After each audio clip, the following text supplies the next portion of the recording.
Thank you, Chairwoman Fox, for yielding me time and for your leadership and support for this incredibly important piece of legislation. Thank you, Ranking Member Scott, for your hard work on this over many, many years. As someone who's been interested in the wider field of criminal justice reform for many years, it is a privilege to be able to make some common sense reforms, to strengthen our juvenile justice system and help our children get on the right track. Ensuring our young people grow into productive members of society is essential to building a strong and prosperous nation. But the reality is that all across America, there are young people experiencing grim and challenging circumstances. Some are growing up in broken and abusive homes. Others have loving parents who are struggling to make ends meet. As a result, some kids fall into the wrong crowd or make a bad decision that drastically changes their lives. There are more than 1 million kids currently involved in the juvenile justice system, an experience that can have a devastating consequence for their futures. In fact, kids who have been incarcerated are 26% less likely to graduate from high school and up to 26% more likely to return to jail as adults. In 1974, the Juvenile Justice and Delinquency Prevention Act was signed into law with the goal of helping state and local leaders improve their juvenile justice systems. These systems play an important role in helping young people develop the life skills they need to be successful. However, not all efforts have produced the same results, and the consequences can have negative effects on at-risk youth, their families, and communities they live in. We don't live in a perfect society, and sometimes mistakes are made. But regardless of the circumstances surrounding a bad decision, every kid deserves the opportunity of a better path forward.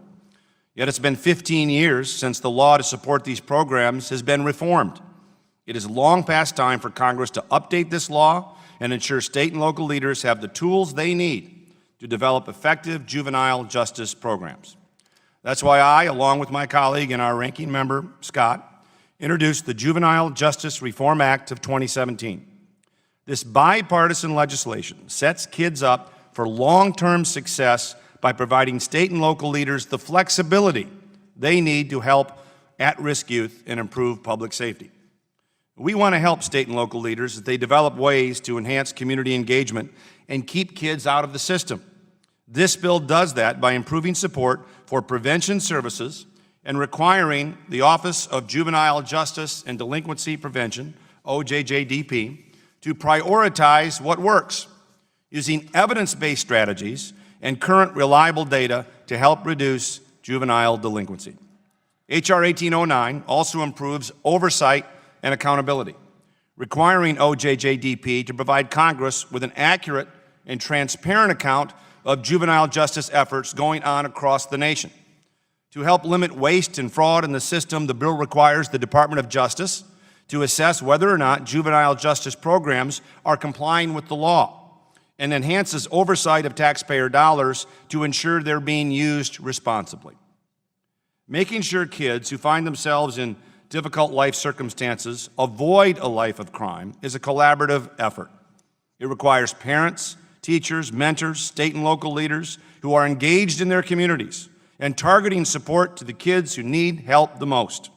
We must do everything we can to help them in this effort, ensuring more kids have the resources and acquire the skills they need to turn their lives around into productive, successful members of society.